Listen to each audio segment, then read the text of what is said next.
The Aged Mother by Matsuo Basho. Long, long ago, there lived at the foot of the mountain a poor farmer and his aged, widowed mother. They owned a bit of land which supplied them with food, and they were humble, peaceful, and happy. Shining was governed by a despotic leader who, though a warrior, had a great and cowardly shrinking from anything suggestive of failing health and strength. This caused him to send out a cruel proclamation. The entire province was given strict orders to immediately put to death all aged people.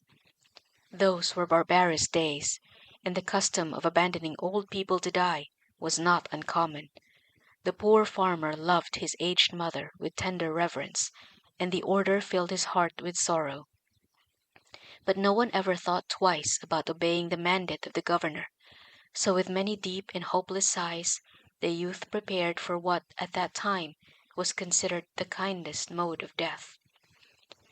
Just at sundown, when his day's work was ended, he took a quantity of unwhitened rice, which was the principal food for the poor, and he cooked, dried it, and tied it in a square cloth, which he swung in a bundle around his neck, along with a gourd filled with cool, sweet water. Then he lifted his helpless old mother to his back and started on his painful journey up the mountain. The road was long and steep. The narrow road was crossed and recrossed by many paths made by the hunters and woodcutters. In some places they lost and confused, but he gave no heed. One path or another, it mattered not. On he went, climbing blindly upward, ever upward, towards the high bare summit of what is known as Abatsuyama, the mountain of the abandoning of the aged. The eyes of the old mother were not so dim but that they noted the reckless hastening from one path to another, and her loving heart grew anxious. Her son did not know the mountain's many paths, and his return might be one of danger. So she stretched forth her hand, and, snapping the twigs from brushes as they passed, she quietly dropped a handful every few steps of the way, so that as they climbed, the narrow path behind them was dotted at frequent intervals with tiny piles of twigs.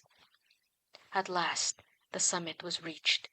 Weary and heartsick, the youth gently released his burden and silently prepared a place of comfort as his last duty to the loved one. Gathering fallen pine needles, he made a soft cushion and tenderly lifted his old mother onto it. He wrapped her padded coat more closely about the stooping shoulders, and with tearful eyes and an aching heart, he said farewell. The trembling mother's voice was full of unselfish love as she gave her last injunction. "Let not thine eyes be blinded, my son," she said. "The mountain road is full of danger.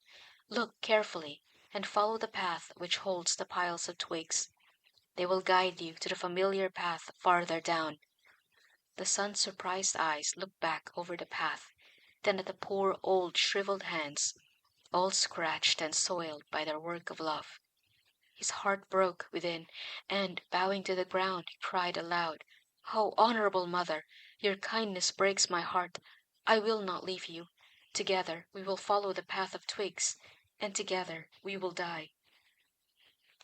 Once more he shouldered his burden. How light it seemed now, and hastened down the path, through the shadows and the moonlight, to the little hut in the valley.